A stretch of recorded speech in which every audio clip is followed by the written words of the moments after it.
Welcome back to the Short Kings podcast. I'm your host, Wolfie, your favorite host, and I'm accompanied by Faizan Hassan.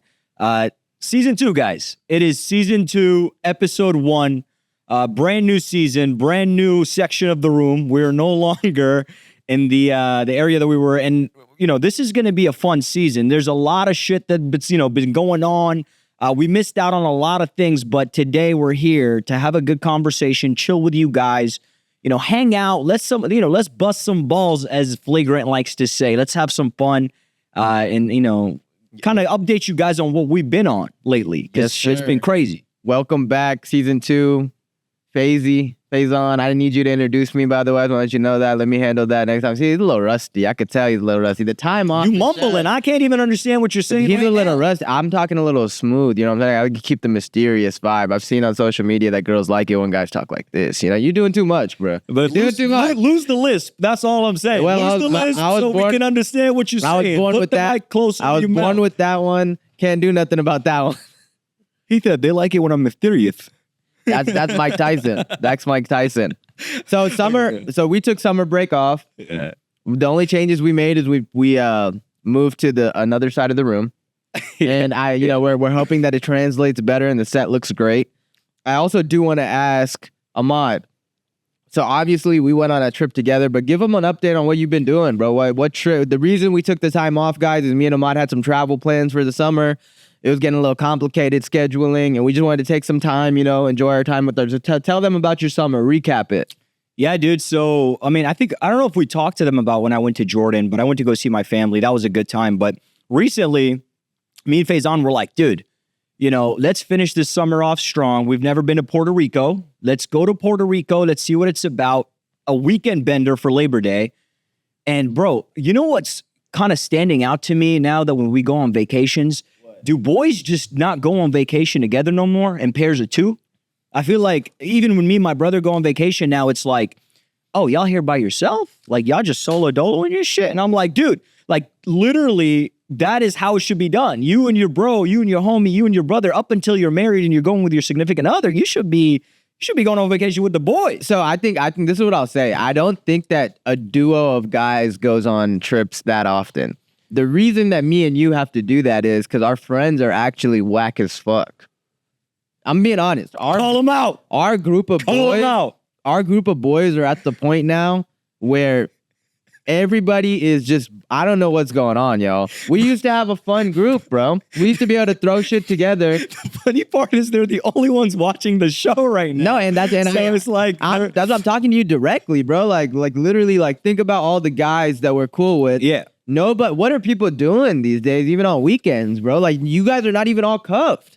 Like, if you're cuffed, I can understand, right? Like, yeah. I'm like, all right, you spending time with this girl, whatever. Some of our boys are just not down to travel at all anymore. We got our bods who only can go to the most exotic. Our bods is at the point of traveling where if it's not exotic, breathtaking, what's it called, wonder of the world, he can't go. Yeah, it's either Iceland or no land. It's either fucking Northern Lights or, bro, let's just hang out in Cyprus. Either skydiving from a hot air balloon or Dubai. Yeah. Can we share a fucking hookah? We don't share hookahs no more. I don't remember where you came from, bro.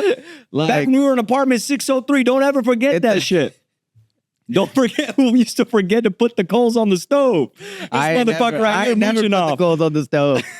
I'm gonna be honest, but you know what I'm saying? Like, tell me you don't agree with that. Like, even like I love Zay. Zay and you are aligned on trips, but I cannot get aligned with Zay on a trip, Brand. No, but like I bring this up, bro, because like every time me and my brother go on vacation, for me, I think it's super normal that me and my brother, maybe we have a little bit of money to where we can afford a few trips here and there. It's like we go on these trips, right? And when we meet people, they're like, oh, you're here with your family immediately because I'm with my brother. No, it's just me and my brother. Oh, the family's not here? Oh, no, it's just me and my brother. Oh, you guys fly solo? Like, I just travel together? And it makes me think, like, our brothers, do siblings not hang out anymore? Do they not go on trips together? I mean, bro, me and my brother have been everywhere together. Yeah, I mean, your family has a similar situation, where you guys are very close. But I just feel like brothers be beefing nowadays. I think brothers just do their own thing, man. Like, I think they have their individual sets of friends. And I think a lot of times people just, when it's only 2 people that are down for a trip, people think of that as like oh, bro, let's just stay home. Let's just reschedule when more people are down. Let me let y'all in on a little secret that I've picked up on in 26 years of life. That opportunity that you're thinking where everyone was going to be down, you're going to let years fly by. You're going to be like, yeah, man, I've been meaning to go to Europe. I'm waiting for all the boys to be down. Europe's going to disappear by the time all the boys are down. By the way, Faison's talking to himself right now because he just learned this before the Puerto Rico trip. Faison used to be the guy who waited for the right opportunity. Well, also, like, you know, actually, I don't know, bro. I'm hitting. I got a whole ass turkey trip coming up. Yeah. I just went to Puerto Rico. I got a turkey trip coming up in November. Mr. Worldwide. You know what I'm saying? Like, I'm about to be on a hot air balloon in the middle of Europe and Asia. FOMO. Why are you not coming to that? Speaking of not down ass motherfuckers. Dude, I realized that I suck at saving money. I met a guy at a gym one time, right? Dude came in with a Lamborghini, right? So I saw him come out of his Lamborghini and I said, look, dude, I need to go introduce myself to this guy. Tell him he has a nice car. Also, he's buff as fuck. I don't want any problems with him at the gym, right? So I walk up to the guy. Immediately, he's taking off his headphones in a very, like, aggressively, like, what's good manner, right? So I'm like, hey, dude, sorry to disturb your workout, but, you know, are you the guy with the purple Lamborghini? He's like, oh, shit. And his whole attitude changed. He's like, yeah, dude, that's actually me. I'm like, bro, you know, fire car, bro. I just want to show some love, right? We start talking, chopping it up, and I'm telling him, like, yo, dude, I'm trying to make it. Like, I'm trying to do this, do that, do this. And I'm telling him about, like, bro, I need to save money, right? So he hits me with this quote, right? And the quote was, don't save money, make more of it. Yeah, that's right. Dumb. That's the dumbest shit I've. So yeah, no, it's not dumb if you're already rich and you actually are making more money. But I just stopped saving money. I just said I need to make more of it. The only part is I forgot the part where I make more of it. I just started spending it, and so I'm going on trips. I'm splashing everywhere I go. I'm talking about splashing, right? And then I realized, bro, like if I keep this shit up, I'm not going nowhere. So you guys, I'm back on a budget. I have a lot of FOMO. I want to go to Turkey with these guys. I think that it's not going to be fun for them without me. They know that. You know, Faison knows that. But you know, I think it's time. I'll be honest. It would be more fun if you were there. I think the good thing about me and you, we talked about this in Puerto Rico. Yeah. Me and you are always on the same page in terms of traveling. Yeah. Like we know. I think that's hard to find. That's something that is actually very hard to find with your friends because you'll have one friend who's like, yeah, dude, I want to wake up at 6 a.m. tomorrow and hike. You sneak this on everybody. And I'm like, are you okay? Like, see, why do you want to go on a hike at 6 a.m.? Why can't we go at 9 a.m.? Oh, well, at 9 a.m., we got to get back because then there's this trail I got to walk. And I'm like, all right, well, sounds like your sexual... Look, here's a few rules if you're going on vacation with your friends and family. One, no arguments. That's rule number one. Don't argue. Just put your fucking issues and opinions to the side. Two, if your opinion isn't that important to you, for example, if everyone wants to go to a Chinese restaurant and you don't like Chinese food, first check if there's anything there that you could eat. Because if that's there the easiest answer. It's okay. Just go eat something else. That's the problem. People are just too opinionated, bro. They always want to have an opinion. I don't like fucking Chinese food. All right, bro. Well, then get a salad, get some rice. You know what I mean? And just let this one go. Next dinner, next breakfast will be on you. That's the problem. That's why people can't, travel together. Is they have too much of an opinion. Man, I don't want to go to the beach. We went to the beach yesterday. Okay, cool, bro. We'll go for an hour. It's not that big of a deal. At that point, you're just making it not only difficult for yourself, but for the people you're traveling. Bro, I think you learn a lot about people when you travel with them, though, right? Like you see them because whenever you travel, there's slightly uncomfortable shit that happens, right? Your flight gets delayed, your room's not ready, you're delayed on time, and you miss something that's on your itinerary, and all of a sudden you're like, damn, bro, like yeah, I was the only the way I am is once I wake up for the airport, I'm already in fucking vacation. We're doing this right here. Burger and fries are waiting for me at the airport. I'm gonna show up, fucking sunglasses on. I'm the type of guy that dresses like I should be in first class, but I gotta make my way to the back of the plane. And once I get on the plane, it's like, by the way, why are first class people so weird, bruh? Why do they stare at you like that? Like, just like look at you. They give you that like loser. Right? When you walk by, it's like, I'm like, bro, this is Spirit. Like, getting first class in Spirit is like fucking, what was that? What did that guy say? Oh, it's like getting front row at a WNBA game, bro. It's like, no, I'm just saying. Look, don't cancel me. I'm just saying. It's like, if you're going to get first class in Spirit, bro, you might as well just get yourself a better seat in like American Airlines. This ad is not sponsored by American Airlines. But speaking to AA, just let us know whenever you want to work together. I actually have a United card, by the way, though. So, I don't watch either or. So it's what do you mean you watch? WNBA or the NBA. So I'm good. I'm just talking shit here. You know what I mean? Yo, so look, the reason we decided to go to Puerto Rico is because we made a last minute decision to go travel during Labor Day weekend. What was our first thing that we did? We looked up the cost of the ticket to Cancun. Naturally, right? Yeah. And the cost of going to Cancun that weekend from Houston was about $1,500. Crazy, because usually the ticket to Cancun is like $300 max. So we were like, look, man, let's go somewhere new. Puerto Rico wasn't as inflated as Mexico. What did you think of like obviously we've been to Mexico a lot more than we've been to Puerto Rico, but how would you compare the two in terms of vacation? Well, first of all, I thought shit was crazy. $1,500 for a ticket to Mexico. $1,500, I could start my own cartel in Mexico. It makes no sense for me to spend $1,500 for a weekend, right? So we go to Puerto Rico. We land in Puerto Rico. First of all, threw me off. Everybody speaks English. That shit pissed me the fuck off because I'm on vacation. I'm here. You thought I was going to see culture, bro. I land. I start walking around. One thing that pisses me off on vacation is seeing other tourists. I don't like seeing other tourists. I like to be the only tourist around. I want everybody to be foreign. I'm the main attention. I'm here to visit your country. I'm walking around, everybody's fucking, speaking English and shit, ordering lattes. I asked the guy, I'm like, we're trying to get something, like Gatorade, something like, I'm thinking they don't have. He's like, yeah, the Walgreens down the street. Pissed me off immediately. I'm like, there's Walgreens here? We're definitely in the wrong place. So Puerto Rico is a territory of the United States. And that's when I found that out. And we were in San Juan, which is like the #1 tourist attraction. Like, that's the city. Yes. Go ahead. Sorry. No. So I'm saying I think there's a lot more Puerto Rico to see. Mind you, we were there for like 48 hours. So I don't want to give like a final opinion on it. I honestly thought that shit was super fun, super nice. Yeah, for sure. Like in terms of like Loki, it was kind of like we were like around some luxury. Yeah. Everything was super accessible. The only thing is I wanted a little bit more adventure, but like I said, I think that's me and you. Yeah, no, all jokes aside, I think Puerto Rico is a beautiful place. The beaches are insane. They're, if not the same as Cancun, better. The vibes on the beaches are better. Lit. Everybody's cool. Honestly, it is almost identical. The only difference I saw is obviously culture and food.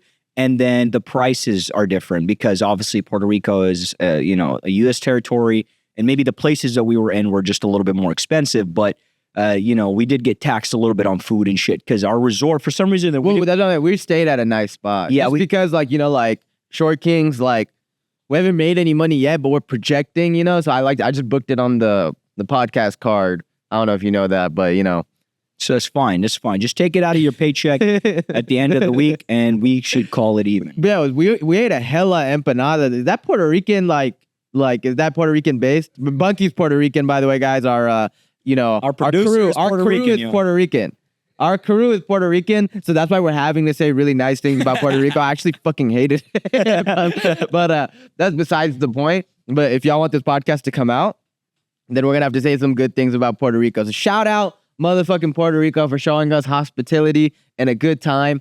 We got, recognized a bunch. It was crazy. Yeah, dude.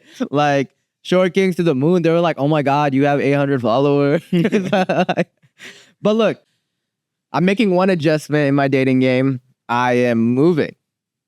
I'm moving to a solo. Hell yeah. For the first time in my life, I'm going to live solo, by myself, no roommates. No family, which, I'm 26 and I know some people might think yeah, what the fuck? Why have you not done that already? But look, everyone lives life on their own fucking pace. And this is a big jump for me, man. I'm interested to see what it does for my dating life as well. Not just because That's the real reason he fucking moved out, guys. He was tired of women telling them, you still live at home. Look, bro, you said it yourself best. It's everybody moves at their own pace. Also, cultural values are different for us. But I think that you're going to get a lot more benefits out of it than you really think you will. You know? I mean, I also just like being in the city now, like, no longer in the burbs. I feel like I'm around more eligible candidates for me to date. Bro, we live in fucking, I'm not even going to say it 'cause I don't want, the fans to find us. But like we live in the burbs and it's like we talk about it all the time. We go to the gym. There's like fucking moms and shit there. 90% So you think being closer to the city is gonna put you around some girls? Is that what you're telling me? Right? Yeah, I mean that's just a fact. You think you're gonna walk into a Walgreens and it's gonna be a fucking line? I'm gonna go to Target every week. I get a fade. I'm gonna take my ass to Target and I'm gonna see what happens. We got Target here, but that's what I'm telling you. The Target here is filled with moms. And he says, Cypress, y'all got some ugly bitches at I mean, I may or may not agree with said statement. You know what I'm saying? I may or may not agree with said statement. But yeah, man, fuck that. Enough about me. I feel like I just went on a personal. I mean, I am the main character. This is a therapy session for Faison today. It's okay. We scratched out the fucking topics we had going on. No, fuck that. Let's talk about what we were doing. We talked about, my trauma while watching the fight. Now let's talk about the actual fucking fights, right? Oh, yeah. So yesterday was Mexican Independence Day, which shout out to the Mexican fighters of the world, bro. They are the most badass dudes I've ever, like Mexican fighters define toughness in my book, bro. These guys are dogs when it comes to UFC and boxing. So yesterday we had a mega show. Sean O'Malley versus Marab was the headliner of UFC at the Sphere. I want to start there.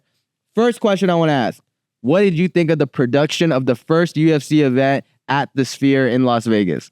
I think well, first of all, I want to give a shout out to Uncle Dana for putting on one of the most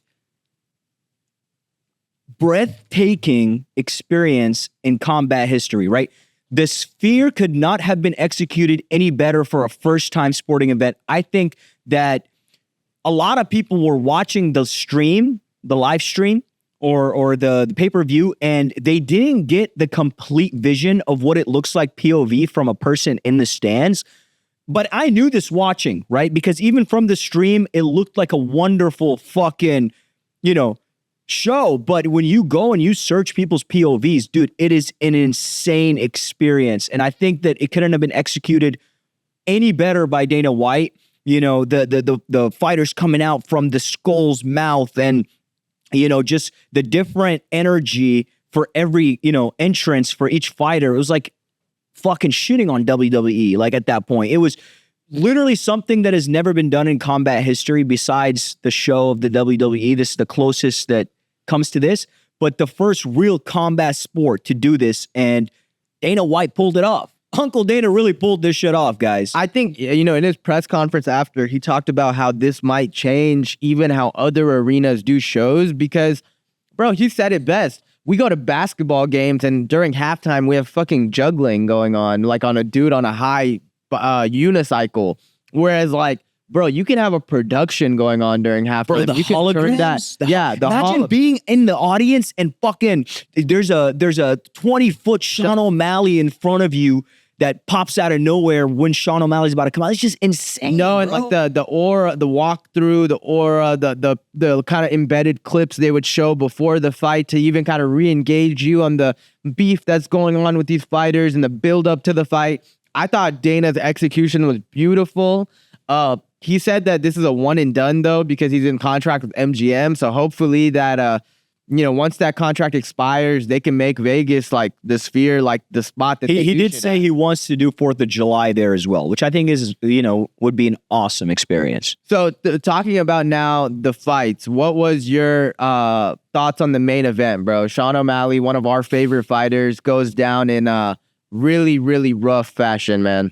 Yeah, no, dude, the main event was a big letdown for a lot of people, right? And the reason why is Sean O'Malley had this level of confidence before that truly made everybody think that he might be able to have some sort of wrestling defense, right? When he fought Sterling, right? Yeah. When he fought Sterling, he literally did not get the chance to show his takedown defense. And he showed his power instead. He got lucky. I mean, as most fighters do, you train to get lucky, right? and he was able to knock down Sterling. And I really thought maybe this time we get to see his takedown defense and that there's something there. I wasn't looking for perfection. I just wanted him to see if Sean had something there, bro. And he just looked super weak. No, extremely weak. incapable. It was like the easiest thing. It's like the second I grab your foot, I'm taking you down every single time. And it happened over and over. Sean kept finding himself on the ground with, with Merab literally just mounting him, right? Mounting him and taunting him. And it was just a tough watch for a lot of Sugar Show fans to see this. And watching the champ go down like that was definitely heartbreaking. So one of the things that didn't make sense to me, right? And I'm going to go a little bit UFC analyst right now, but so this is not the first time we've seen this story, right? High level striker versus high level wrestler. We've seen it at every weight division in the UFC. Adesanya, Leon Edwards. We see it all the time, right? A method that they use is instead of being in the center of the ring when you're fighting a wrestler, what you do is, most of these guys are counter strikers anyway. You face the fence, you get kind of close to it, and you allow the shot. If the shot happens, you have the fence behind you. I thought it was weird that O'Malley actually used that tactic against Sterling, and that's where he caught him. I kept saying Strickland. Yeah. And he didn't do that against Merab. He looked deflated. He literally looked like he didn't want to be there. Yeah, he looked flat for sure. Dude, I was surprised. There was no even pop in his like. There was no pop. I was surprised that he couldn't find his way on to the inside. I felt like, bro, he had a huge reach advantage. The only thing he was able to get off is a right hand to the body a few times, but no kicks because he's afraid of the takedown. Couldn't really find his way through. Couldn't do shit. Literally could not do anything. His advantage going into the fight was going to be his length and his ability to manage distance. And it seemed like Merab was the one controlling that the whole time. Merab got hit a little bit at the end of the 5th round. And then what pisses me off the most is, bro, when you're down 4 rounds, every game plan is out the window at that point. Yeah. Why do UFC fighters go into the 5th round? And I'm like, why are you trying to survive? It doesn't fucking matter if you get knocked out or if you get submitted right now because you're literally losing. Go at this dude. I've never understood why you're do you not want to win? Have you already accepted defeat? I thought it was I honestly don't know what's next for O'Malley because I think he got dominated so badly. Before we go into what's next, I did want to ask you, what did you think about the moment where Merab was actually kissing him on the back? And then he gets up early because he lost track of time. Well, it's because the referee, I'm forgetting his name, he said, hey, stop. Merab thought he was saying stop as in the round is over. He was saying stop kissing. That's what happened. I think Herb Dean low-key needs to chill the fuck out. Because he was doing too much in terms of, he even told Merab to be more active at one point. Mind you, Merab is literally kneeing the shit out of Sean the whole time, which, whatever, right? It doesn't look flashy, but he's being active. And, I saw the confusion. It just would have been crazy if Sean knocked him out or some shit at that point. Yeah. That would have been so controversial. But that was the best shot Sean had. Yeah, that was the best shot Sean had. That's crazy. He needed Herb Dean to fucking confuse his opponent. Because I'm telling you, man, I think Sean, bro, he needs to get with Adesanya or somebody who can actually has shown some ability of takedown defense, bro, because this shit was terrible. And I don't, honestly, like I said, man, it sucks because if he would have won, we could have had a fight against Ilya or something like that coming up. But now it's like Merab's going to be a boring ass champion in that division. We might fight Umar next. And the thing is, bro, these Dagestani guys, we can't get rid of them. We love to see them fight. Some of them, like Islam, like Khabib was one of them. But then the rest are just domination through wrestling only. And it's just, Dana's in hell right now. I'm going to tell you why. Because you got Bilal as champion, you got Dricus as champion, and you got Merab. It's respectfully, I would like to decline and cancel my membership as a UFC fan. I mean, I'm sorry to say to all these, Bilal, Dricus fans. Well, we just have boring ass What champions. the fuck is going on, guys? We have boring ass champions. Think about it. Merab's never had a finish. Merab's never finished anybody. Bilal's never finished anybody. Dricus, I'll give him some credit. He's been showing me something. his last few fights. He beat Whitaker, beat Adesanya, beat Strickland. I'm going to give props where it's due. I still think he needs to build himself a little more in terms of just being like an interesting character. But, dude, you can't have fucking 3 champions who barely finish a fight. Also, we need more talent, right? I feel like after the phase of like Khamzat and all these fighters that came into the UFC, I felt like the UFC at that point was every like month or 2 months we were seeing somebody come on the rise that was insane, right? The newest guy they're trying to sell is Chihuahuas. You know that guy? I don't even know his name. Raul Rosa. Yeah, that guy. Hey, you guys. That guy. Yeah. I mean, they're trying to sell him, but the guy's like 14, 16. He has a lot to prove, and he's not as violent as people want to make him out to be. I mean, bro, you can't put the company on the back of a 19-year-old. We need more talent. I think Dana needs to actually get a good team together to find talent. He needs to stop doing it himself. The guy's trying to be like Papa John's. He wants to make the pizza, deliver the pizza, be in the commercial. Like, bro, come on, bro. Like, we need a good team, and that can find talent. And get them in the show. We need some danger, because when Bilal becomes champion, and by the way, we support you, Bilal, team Free Palestine, you know what I'm saying? But at the same time, we need violence, right? Hey, bro, I'm just saying, like, I said the stat, Bilal's never had a finish, though. I love Bilal as like, the guy, me and him share a beard. I support that. But it's like, bro, no one's trying to watch a 25-minute snooze fest every time you fight. Yeah. Every time you defend this belt. I hope Usman gets his shot at Bilal and takes that fucking belt back. Because, like, at least with Usman, like, you get interesting fights. Like, we don't begin like the best representation, I feel like, of our people. You got DJ Khaled. We for us, we got DJ Khaled. We have Bilal. Zayn Malik. Well, Zayn Malik is your guys. That's you're talking about you. I'm talking about us. We got French Montana. And it's just like, I feel like all our guys, they become famous, but we're still clowned a little bit. Like DJ Khaled, bro, come on. But like, he's like the one of the best producers in the game, but it's like no one takes him seriously. I hate that. Like, when can we get a guy that somebody takes seriously? You want to be respected in the industry. Like they told him, Bilal's motto is Bilal, don't forget the name. And people say, don't forget the name because you're going to forget the fight. Like, come on, bro. Give us something, bro. Please give us somebody. I also hate that motto. Like, it's like one of the corniest slogans the UFC's ever. Don't forget the name, Bilal Muhammad. Shut up. Like, what are you talking about? First of all, Muhammad's one of the most common name in the world. No one's forgetting it. Second of all, put on a memorable fight. Like who tells you, like, hey, don't forget me, man? That's basically what his slogan is. I mean, bro, that's the thing. When somebody's corny, everything they say is corny. I mean, you look at guys like fucking the Style Bender. I'm the Style Bender. It's like, bro, shut the fuck up, bro. It was cool when he was winning. Don't let Drickus do that to you. That's embarrassing. That's embarrassing. Don't let Drickus tap you out like that. Now, man, honestly, the UFC is I'm very sad, bro, because all the fighters that I like are losing. Okay. So here's the thing. Just so we don't stay on the UFC for a long time. What fight, what is the number one fight that you want to see coming up, and why? And then we can go straight to Canelo after. Like it made fight already, or like my fan fight? Like, I'm talking to Dana. You're talking to Dana. Let's put something together. I mean, bro, easy. For one, I'll give you the rundown. Give me Tom Aspinall versus John Jones at heavyweight. I don't know why John's ducking that shit, trying to fight Stipe's old ass. I want Alex Pereira versus Drickus. I want Alex to come down to 185, snatch that belt off of Drickus. What else? I want to see... I mean, we are going to get Max Holloway versus Ilya. I'm really excited about that. I'm going to see Chandler versus Dustin Poirier. Yeah, that'll be round 3 of Chandler versus... Chandler's fighting Oliveira again, and then Justin is fighting... will fight Poirier.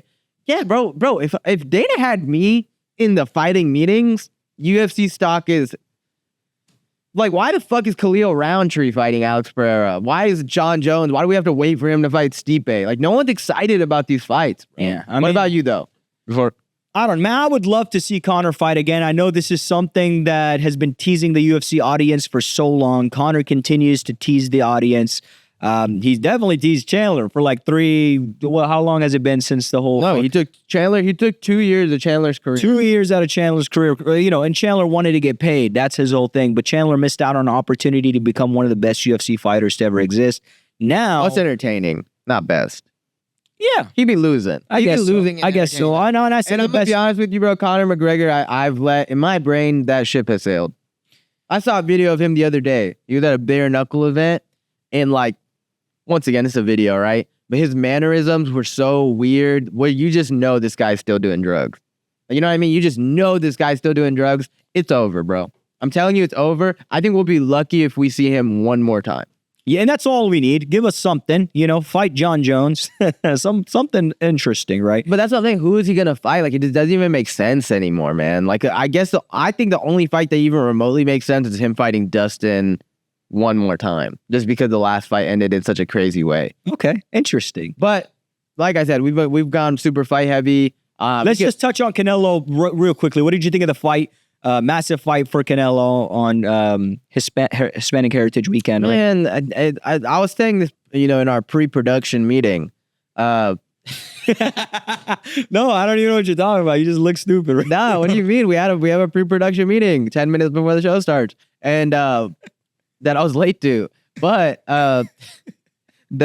But Canelo doesn't seem like he tries to finish people anymore. I might sound like a Canelo hater. I might sound like a boxing casual, but it feels like to me the minute he knows he's won 7 out of 12 rounds, just cruising. So here's my favorite thing about Canelo fights. Okay, and they're not even during the fight. My favorite parts about Canelo fights is when he goes to the corner and his coach will walk up to him, shadow box for like 5 seconds. He's like, you hit him like this, and half of the time Canelo's not paying attention, and you think, I don't know what this coach is doing, but he gets off the stool and the shit starts working. Like the guy starts executing everything that the coach. I'm like, bro, I saw his coach shadow box in the corner. I already knew it was gonna happen, and it's just crazy to see that this guy is going on bro. At this point, they're trying to build guys up to just figure a hole in his strategy. The thing about Canelo is every shot he throws is a power shot, from the jab to the check hook to the Bro, to have the you right seen hook the to guy's cross. back? Like when he fights, this dude, he's just has a tank on him. I will say this: Canelo's a little pussy in my book, though, because he doesn't want to he doesn't want to rematch Bivol, the guy who beat him last time at cruiserweight. Okay. So that's what I'm saying. Why does he keep fighting these no-name guys that low-key worship him? They're like, oh my God, Canelo's my idol, and I'm so glad I get to get this fight, even though I know I'm not going to win. Why don't you go fight some real danger and get that loss? So you think if he got the fight again, it would be the same result? Yeah, that guy's too big. The Bivol is he's too heavy. But my thing is, if Canelo has shown the ability to go up and weight and be successful, so it's like, my thing is, I just don't understand. Like, I'm a competitive guy, right? If somebody beats me, I want the rematch.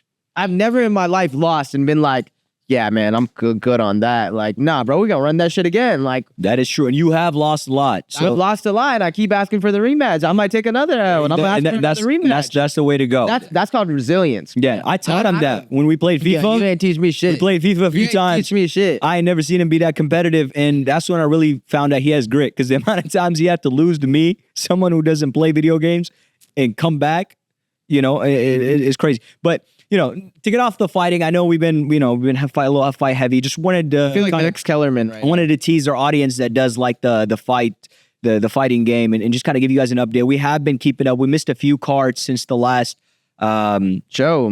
One. So before we jump into a few topics, I did want to just take this time and go over a few sponsors, if that's cool with you. I mean, yeah, dude. Okay. As soon as I get a cut. Shut your bitches. All right, ready? Tropical vibe. Okay. Guys, I just want to mention that if you're looking for great energy, a good, delicious, refreshing drink, Celsius. It is the #1 drink right now in the world, in my personal opinion, as far as flavor goes, energy, quality, and I think that it is the top of the game because right now, Red Bull, does it give you wings? Not really. 3D has become Freedy. You could find it at Dollar Tree down the road. And I think Celsius is the game, right? Prime is its probably only competition.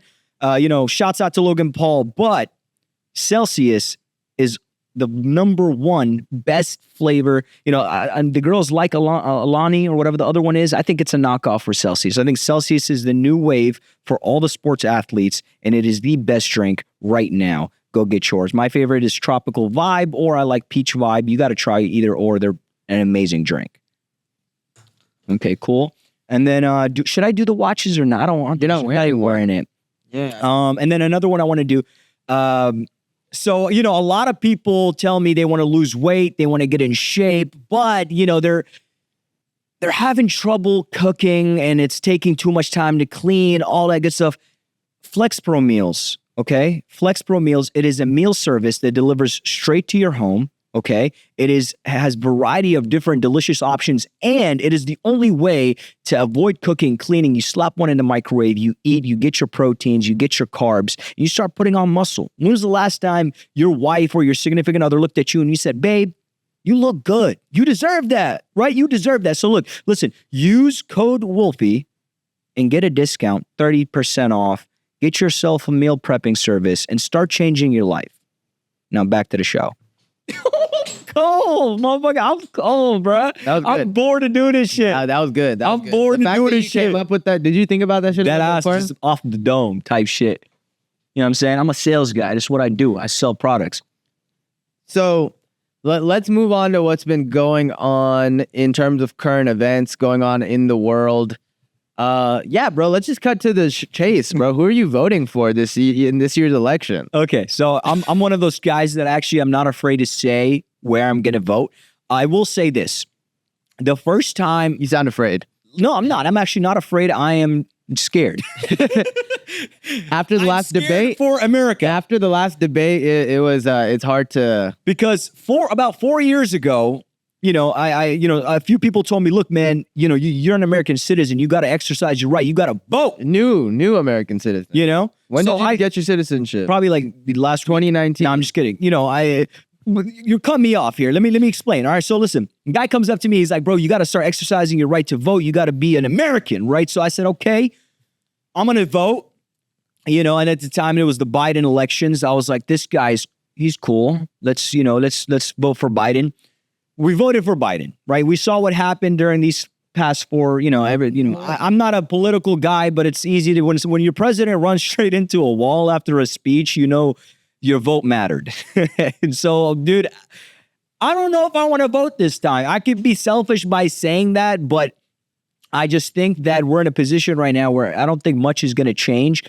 And it's tough. It's tough. If you saw the debate, you know that at this point, we're not even talking policy anymore. This is a shit-talking competition. It's become a show. When I start watching the debate and I'm excited that my popcorn is heating up in the microwave and I'm not taking notes, I'm not worried about, I'm trying to have a good time. When I turned off Netflix and put on the debate, and most young guys are doing that, that's how you know that we're not talking policy, right? It was insane. I want to get your opinion on the debate, because I remember whenever this finished, when the debate was over, I looked at my brother and I was like, dude, I'm going to be honest with you. I really don't know what the fuck just happened. Like, I don't know who won there. I don't know what, there's nothing to really judge it off of. It's just like, that was a good comment, that, oh, she smiled when he said that. Like, that's literally what I'm judging the debate off of at this point. I mean, bro, I'm going to be honest. I thought it's crazy to me that, after the assassination attempt on Donald Trump, he was so in the lead, right? Like it was just because at the time it was like Joe Biden. Everyone thought he was, just too old to run the country. By the way, Joe Biden is president right now. Someone go tell him, because we've still got 2 more months of this shit. You saw the clip of him recently that went viral. He puts on the Trump hat. He put on the Trump hat, bro. That's the best thing Donald Trump has done since the past 4 years. It was like, okay, cool. We got some personality here. Yeah, bro. So, and then this is what I'm running into, right? So we talked about, Donald Trump had this crazy lead because of the emotional value that the assassination attempt gave him. He seemed like a revolutionary warrior. 100%. We're like, this motherfucker got ops? Yeah, they tried to fucking shoot my man. He's got ops, bro. Then the Democrats switched to Kamala, and it's like, okay, she's promising all this shit, but low key, I'm like, yo, you're vice president right now. You know that, right? You're literally the vice president. You're acting like you're gonna instill all this change. Just do it. Why don't you? That's the biggest thing with Kamala, right? So then you get to the debate, right? And you just see all of Trump's flaws as a leader again in front of you, where he gets really riled up about her saying that nobody goes to his rallies and shit like that. And you see he can never actually answer a question. What's that sound right now? I don't have a plan. I have concepts of a plan. I have concepts of a plan. I'm not president right now. But here's the thing, man, the fact that Trump doesn't, let's say he has a concept of a plan and Kamala doesn't have a plan. What the fuck are we talking about? What is this debate, right? And that's what I'm saying. So it comes down to like, then you start thinking of like, okay, what have we voted off of in the past, right? Joe Biden got my dumb ass. I'm going to be honest with you, because he said, we're going to forgive student loans. And I'm going to be honest, I'm a selfish voter, So I was like, okay, I got some college loans on my head. That would be awesome if that was paid for. That's actually a good question. Dude, are people supposed to vote for themselves or for the people? Yeah, you should vote for yourself. Like, what makes the most sense? I'm genuinely asking that question. Well, that's the thing, right? So it comes down to, I would say it's a mix of both, right? Because like, let's say abortion laws don't directly affect me and you that much, right? We're two dudes. Obviously, we don't have to fucking have children. But in society, to me, I'm gonna say this, 'cause I don't really give a fuck. I think the fact that anyone is not pro-choice is ridiculous. Because if you're pro-choice, you can still choose to not have an abortion. But if some poor girl gets sexually assaulted and has to have a child based on that circumstance, that sounds fucking ridiculous. Well, the other side is more religious values. Well, like, that's what I'm saying. If you're religious, though, just don't have an abortion. Like, you know what I'm saying? Like, you don't have to control other people's faith. You can have your own beliefs and execute them too. No one's like, hey, we did pro-choice, Ahmad, so that means you have to get an abortion. No, if you're fucking Muslim or Christian and abortion is not a part of your religion, yeah, respect. Just don't do that then. Why are you gonna control everybody's life? You know what I mean? So it's something like that, right? It's hard for me as a man to be like, yo, like, as a single man, all the fucking, tax benefits help us because we are on the lowest on the tax bracket because nobody's trying to help out a single dude. Yeah. You know what I mean? But then it's like social issues like that just have me confused, bro. See, but it's these kind of things, it's stuff like this that makes me think maybe I shouldn't vote, right? Because it's like, when you ask me what is my opinion on immigrants, I say, I know that immigrants, they work the jobs that we don't want. At least the ones that are in Houston, they work labor work. They do a lot. I didn't know they were eating the cats. All right. And I definitely didn't know they were eating the dogs. They're eating the dogs. They're eating the cats. What the fuck is he talking about, bro? So if somebody would have told me they're eating the dogs and the cats, that's where I would have had a problem. Because I have a cat and you have a dog. Exactly. But nobody told me this shit because I went, to a restaurant, a bunch of restaurants. I saw immigrants serve me and I loved that. I said, look at these guys, how hard they're working. I might have been eating cats. I mean, bro, all I'm saying is that's if I really think we're just making up shit now. You know what I mean? I only know why the guy was fucking meowing at me, laughing while he walked away. That shit was mad disrespectful. I didn't like that. Meow, meow. You saw that speed clip when they were telling him meow, meow, while he was eating? He was in another country, he was eating. They were trolling like meow, meow. He actually thought he was eating a cat. I didn't know that. I just saw a video of Speed walking by in the Philippines. Some kid was like this. Speed, brother. Yeah, I know you travel a lot. Don't forget to shower. But look, my point is, what's the craziest thing about all this shit though? You're talking about if you should vote or shouldn't vote. Yeah. It's hard to say, bro, because every time I voted in Texas. I voted in 2016 and I voted in 2020. And the way the electoral college system is set up, Texas ends up being red anyway. Yeah, and I'm gonna be honest, so it's like a guy who doesn't study politics like me eventually ends up going for personality, and Trump just seems like a much more likable guy. Like the guy's funny. He's a comedian. Have y'all seen that new meme when he's like, it's just fucking hilarious, bro. The guy is funny, and it's sad that we live in a world today that we're judging our. It's sad that these are our leaders based off of their personality. It's actually really sad though that the U.S. has not been able to produce better candidates. Yeah, can we talk about why the rest of the world is tuning in on our shit, bro? Because it's a fucking joke. What? No, that's not why they're tuning in. They're tuning in because our shit's a fucking event. Like, you watch that shit, like, you're not gonna hear Kim Jong-un talking about some stupid shit. He's never going to say grab her by the pussy. He'll do that behind the scenes. I mean, He's not going to say that on live television. You know what I mean? Putin will talk shit, but we're not going to know what he's saying. It's in Russian. I'm a little afraid of Putin. Not too much. We love Putin. Putin seems like a serious man, bro. Anytime I've seen a clip of Putin, he looks like he means business. See, like when Kamala Harris told Trump that the reason why the world leaders like him is because he's easily influenced, I saw that look in his eyes, and it was like, it's kind of like, it's like when you're in a group with your boys, and then somebody tells you, you know, everybody could whoop your ass. You're like, you know, it kind of gets under your skin. I'm not no. Yeah, I'm not fucking influenced. I'm shit. But here, man, to be honest with you, I think it's better to be friends with the guys than to not know shit about them, right?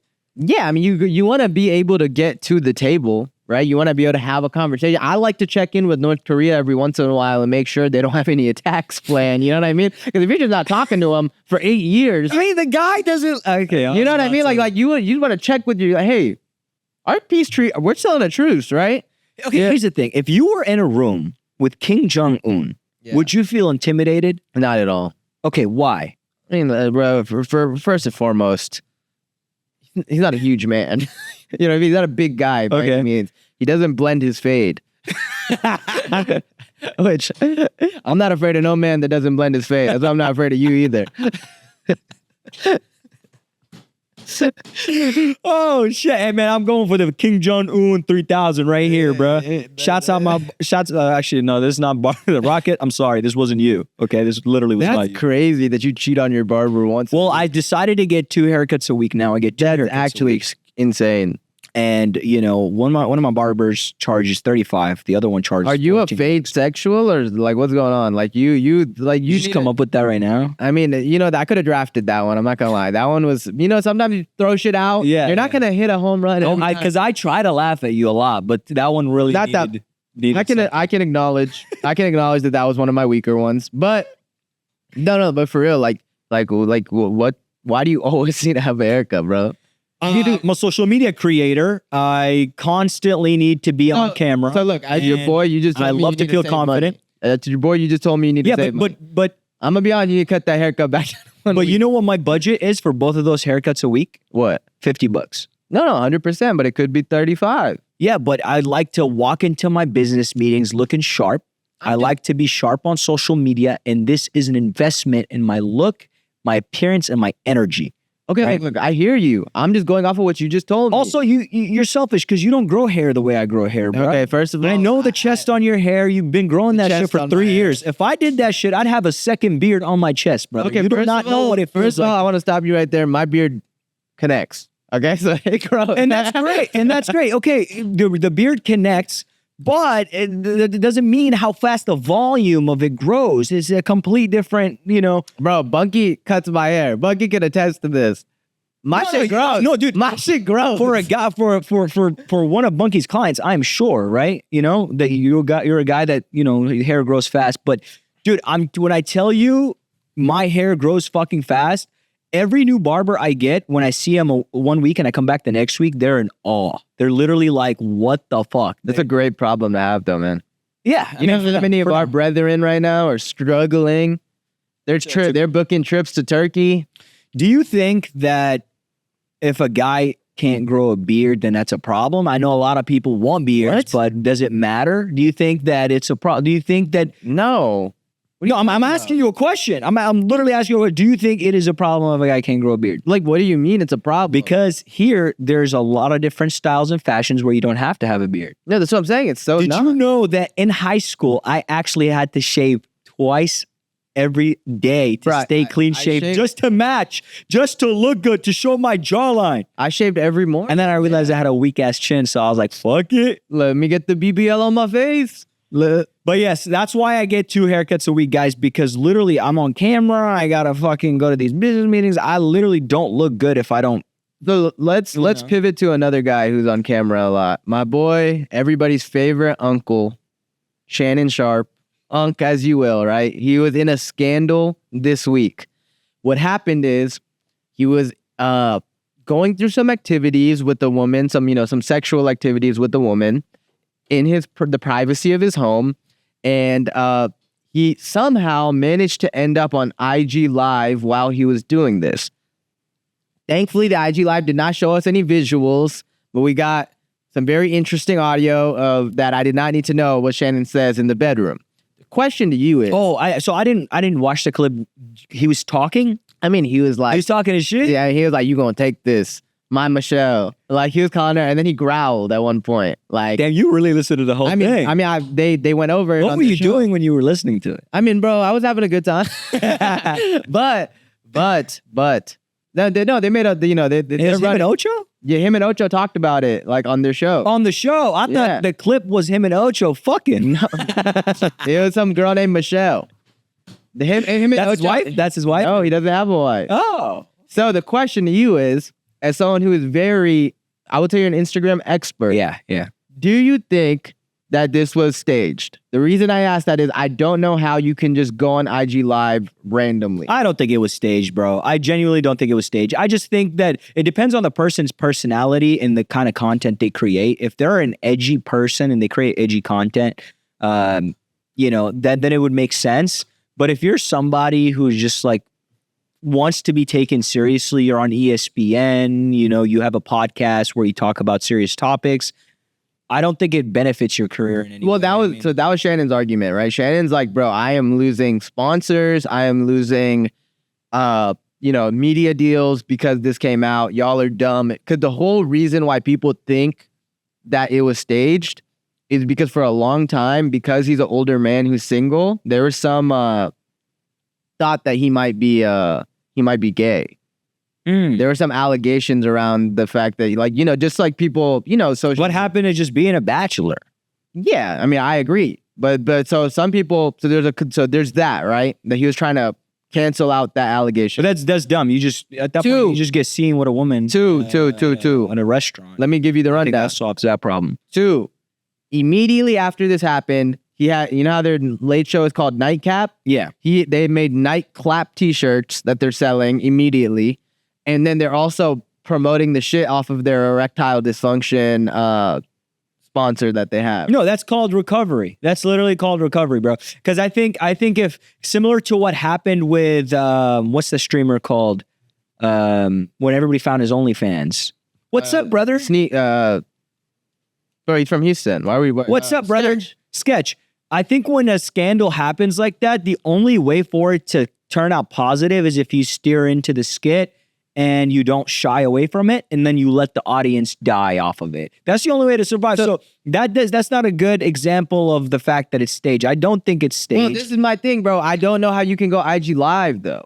Bro, go on your phone right now and try to go on IG Live. Dude, it requires like 3 or 4 steps for sure. Bro, I've never in my life accidentally went on IG Live. Another scandal could be that his phone was hacked. He said it wasn't.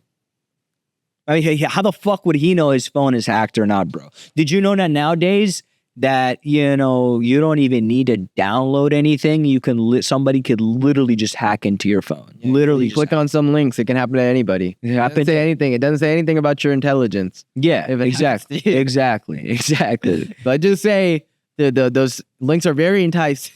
Do you think Ocho had anything to do with it? No, bro. The crazy thing though is Shannon had just got on Ocho's ass earlier in the week about being unprofessional because Ocho was like, but that's not unprofessional. The guy didn't know he was being recorded when he was clapping cheeks, right? The guy was in the comfort of his home.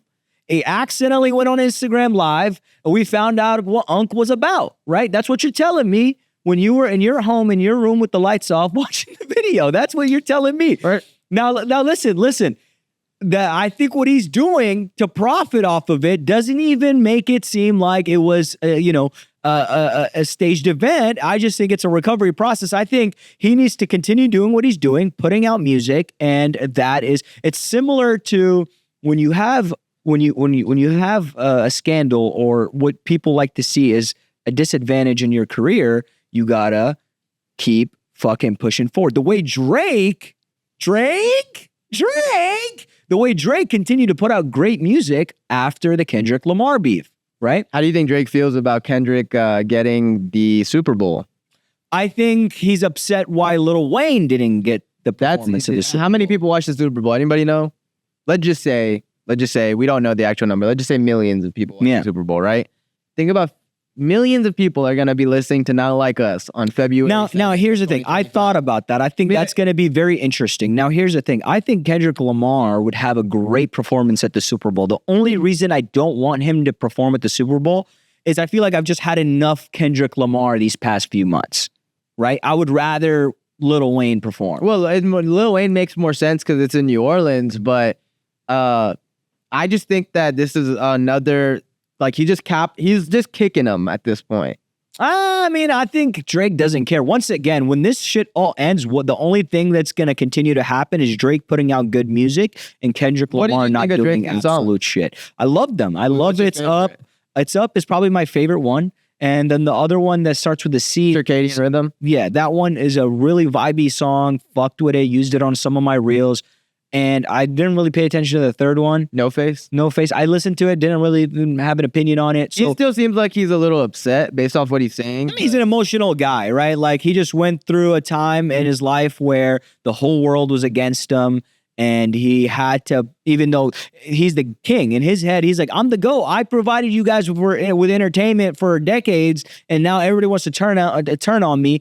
And in his head, for the longest time, he's felt invincible. So he doesn't understand why the fuck am I dealing with this. But that's part of being the GOAT. I mean, I think there's just a little irony in the Drake had a line, I believe, in First Person Shooter, which was the start of this beef, where he said big like the Super Bowl.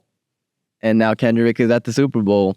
Perform a song basically saying fuck Drake. I still think Drake has some work to do, man. I think his songs are right now still too a little like, they seem too like don't get me wrong, I love the songs. I'm a Drake fan. I'm gonna be a Drake fan for the rest of his life. Hopefully he keeps making music for a long time. But Drake still seems too like, oh, I got all the haters out, bet I'll get y'all, like just wait, like bro, just keep making music. It's gonna get to that. It's gonna get to that. But being a musician, the same way we're on a podcast, after a crazy, beef like that, he's gonna address it in a few lines, you know what I mean? And then slowly he'll move on from it and he'll get a few bangers that have nothing to do with talking his shit. It'll literally be just pure music. But as a musician, like it's like you're gonna acknowledge it with a few bars here and there, you know what I mean? And then eventually we'll get, and that's if Drake continues to put out music for the next decade, right? I mean, the guy's getting old, right? Like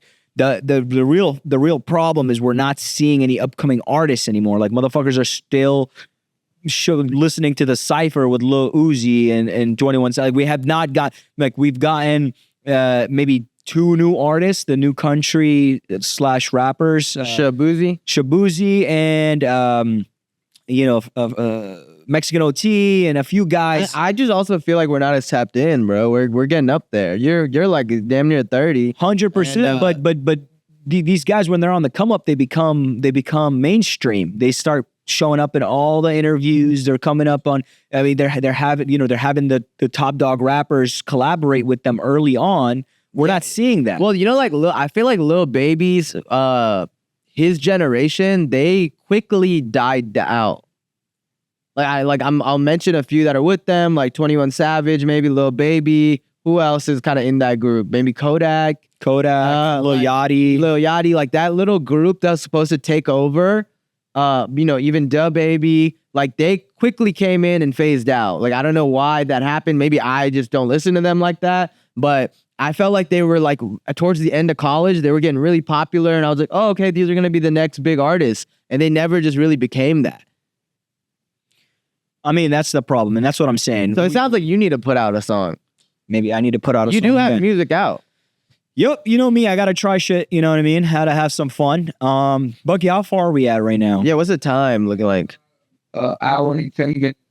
You want to do like one more thing, few more things? I think we should finish off with maybe somebody's fun questions. Yeah, let's go. Let's do some of these more like less current event-ish ass questions just to finish it out.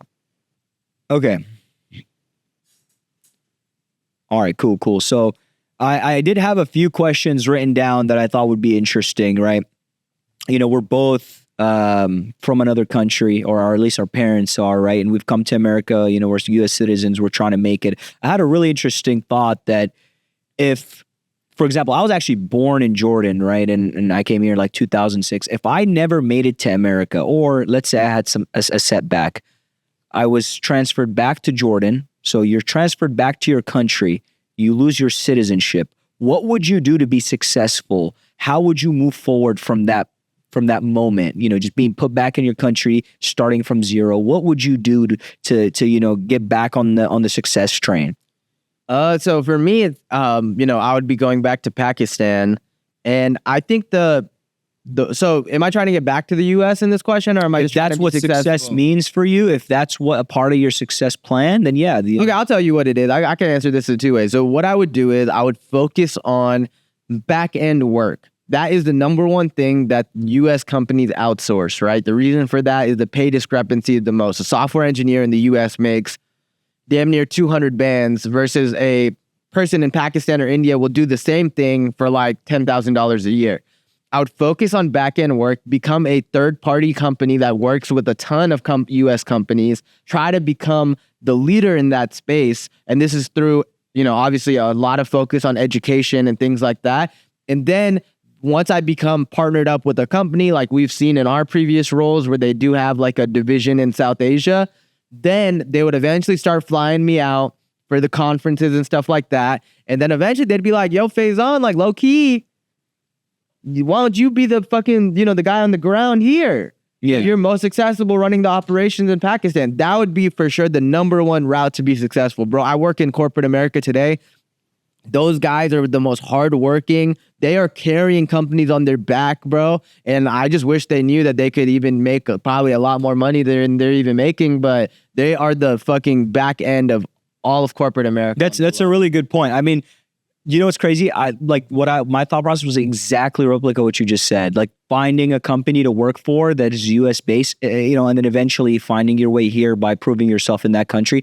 Now, you just said something really, really important. The fact that they're the backbone for a lot of these corporations. What do you think are like three characteristics that, you know, some of the brown people, you know, whether it's Indian, Arab, Pakistani, what do you think they provide for corporate America?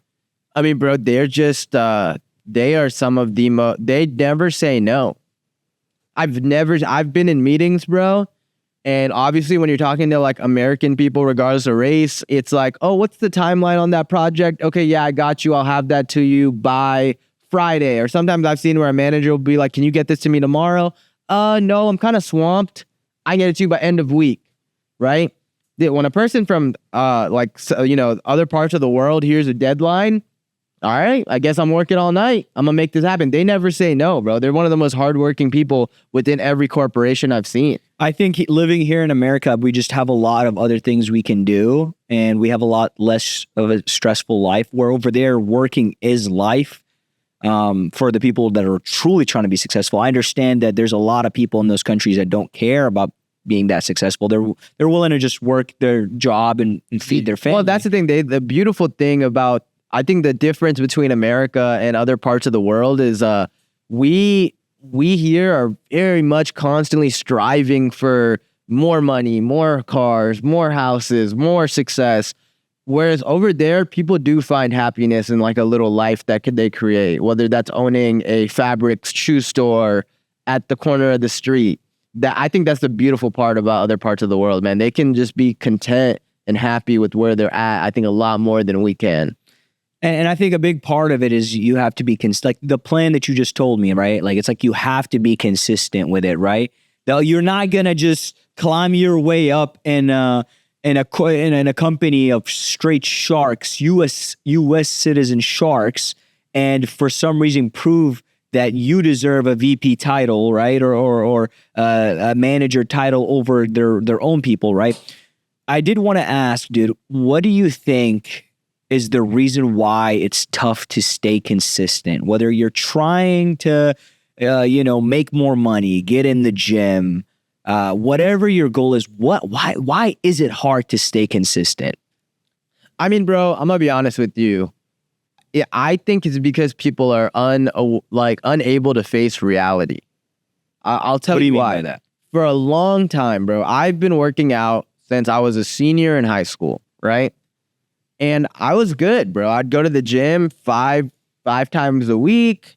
I was in there and I was telling myself, right? I'm like, bro, I'm doing everything I need to do. Why am I not getting the results that I want?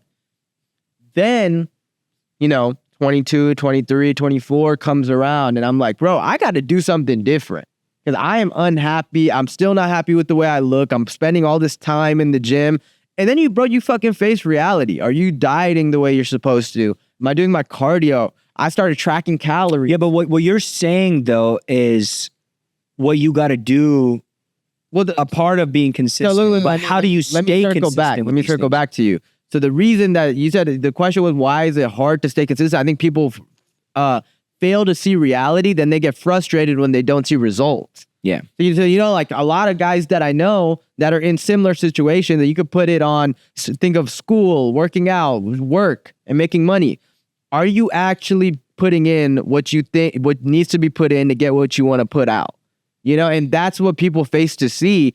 Like, I've seen so many people in college where they're like, dude, my grades just aren't where they're at. Bro, you studied one day.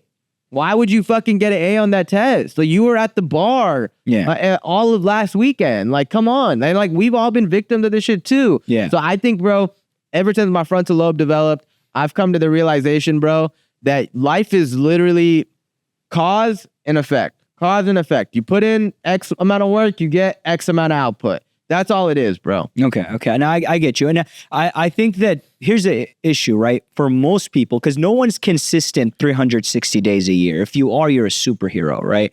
I really respect. I mean, like I look at guys like Elon Musk or some of these top. Like I'm like maybe they are consistent, but not at the 100% or 110% every single day, right? So I like to think consistency comes in phases. For everybody else, is different. Some people, it could be they can get like 3 months of very straight, consistent action, and then maybe they'll have like a few weeks off, and then another 3 months. Some people, it's a year on, a few weeks off, another year on. I think the biggest problem for why people don't stay consistent is because they don't know what the issue is that gets them to fall off that phase, right? So if you can understand what knocks you off that phase, it's kind of like you're on a surfboard, right? You're riding the wave. If you can understand what knocked you off that surfboard, whether it's the balance that you need to work on, whether it's the beach that you're surfing on, whatever the case is, that's how you can improve your consistency. So for example, if I'm consistent for a month, if I can really ride a wave of consistency for 2 to 3 months, and the reason why I know for a fact I can do that is because my diet's clean, I'm using the sauna every day, I'm doing these things. And then I learned that if I don't do them, that's when I fall off. I figured out what the issue here is. I need to do these things because that's good. What do you think brings you away from it though? Literally, I mean, for me, it's very obvious. It's just the gym. If I'm literally not performing well in the gym and I'm not taking care of my mental and physical health, then I'm not. No, but like, what do you think makes you not consistent at the gym? Like, what external factor pulls you away from the gym? What pulls me away from the gym? I mean, I think random life. Like random life events, whether it's, I mean, it's very rare that I'm pulled away from the gym for a long period of time. The only time I'm ever pulled away from the gym is like if I'm literally traveling to another country for like a week or something. And even then I might still find time to work out there once or twice, right? But for a lot of people, any reason that could be a good reason in their head mentally to step away from the gym for a little bit, they will do it. So it's like, oh, I just lost my job, or oh, this week is very busy for me because I have to do something at night. And usually I work out at night. Instead of thinking, okay, like, then where can I fit the gym? They're like, this time frame now is covered, so I can't go. You know what I mean? Instead of being like, okay, this time is covered now, what other time can I find to go to the gym? I might have to go at 6 a.m. now.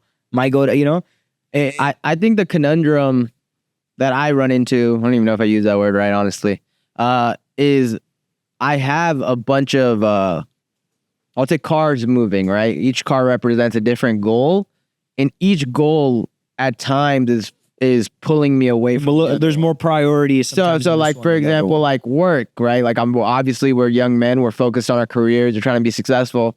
sometimes that, I put in so much time into work where I get to the gym later and I'm more tired. I don't have as good of a workout. Or there'll be times where I'm too focused on the gym and I'm like literally waiting for 5 p.m. so I could just close my laptop when I look, there's some more shit that I probably should do before I log out. Or, like we obviously have goals of being good sons and brothers and friends. And sometimes I'll prioritize that more than I'm prioritizing, like for example, like I told my friend the other day he wanted to get dinner and I was like, hey man, I'm on a diet. I honestly I'm down to hang out, but I don't want to get food because we're going to end up going somewhere that is going to take me away from my thing. But then last Friday, I was like, damn, man, I don't want to do this 2 weeks in a row. So I went and I had a cheat meal, which is okay. I know everyone's going to be like, it's okay, but it's just you know what I'm saying? I feel like one thing always pulls me away from the other and it's just hard to balance. And I've just realized I just have to be fucking, it kind of goes back to boundaries and just really respecting where you're trying to go, man. And give it, even letting your people know, focusing, what your priorities are and how you're going to balance them. No, 100%. I definitely think that it is it's a bunch of different cars moving all at once and you can only pay attention to a few at a time. Yeah. That's okay. As long as they're all still moving though, right? It's like you're saying you showed up to the gym late and you didn't get a good workout, but guess what? You showed up to the gym. Yeah, you still showed up. You didn't have a great workout, but you still showed up. Yeah. I think that's very important. And I even bring up all this, this topic in general and the topic before that is because we might have a lot of listeners that I know I have family that's like this, that's back at home and they think that if they come to this country that things are just going to happen. Right. But that's not how the world works, right? You already have to be grinding in that country and develop those habits of consistency and hard work. And then if you come here, you just multiply that by 2. And naturally, we live in a high pace environment of everybody else is trying to get it. So you just fall into that motion of, with everybody else and you start to see success. But we really want to make something happen, right? With this podcast, with our jobs, with everything else. And I think that, it's really interesting to figure out what works as far as staying consistent. How can we stay consistent? And how can we ride the wave a lot longer? It's okay to fall off the wave. It's okay. No one's going to do it 365. That's a very key point. No one, you shouldn't feel bad about it. It's okay to fall off. Everybody fucking falls off. But it's just you got to and bro, we learn your recovery time of getting back up, making sure that recovery time isn't long. It's not prolonged, right? If you fall off, can you cut it down to a few days until you're back on the board? You know what I mean? How long does it take you to get back up? And how can you shorten that time so that every time you fall off, you can get back up almost instantly? I mean, bro, we're back. Season 2 is running. Season 2 is Let's end the show with this.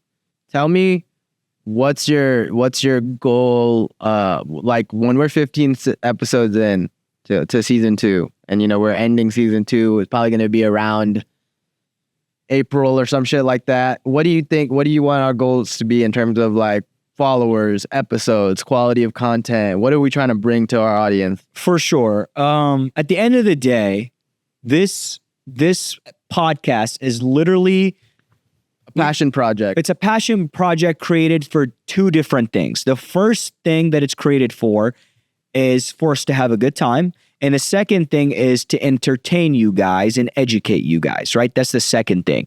We kind of dabble in a lot of topics because we want to understand what the audience wants to see out of our character, right?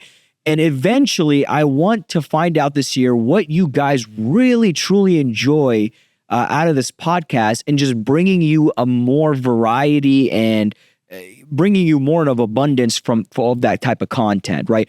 I see this podcast eventually becoming a show where we have more fun, we have more guests on, and we continue to entertain you bi-weekly or even weekly, and you get to see our goals change, our motivation change. Right now we're having fun, but we're talking about things that is relevant to us being in our late 20s. This guy's about to be 28 soon. I'm turning 27. But point is you're going to see this podcast evolve for sure. It's going to evolve. We're talking about the UFC now. Maybe next year we're not. But at the end of the day, you're entertained, we're having a good time, and we're making the most of it. I do think, though, that we're better than every other podcast out right now. I truly do believe we are better than a lot of these podcasts, not because, we're better people. I just think we can have a good time and we do not feel timid to share that with the audience. We've done this for a very long time. So I truly want to see how this podcast will evolve and how the audience and the type of audience we build from it. Yeah, man. I think feedback, right? We're super open to change. We're super open to adjustments and moving on the fly. And that's what we need from you guys. And yeah, man, this has been a great start to episode 1 of season 2. It's been good to be back. It feels refreshing. And I'm going to be honest, bro.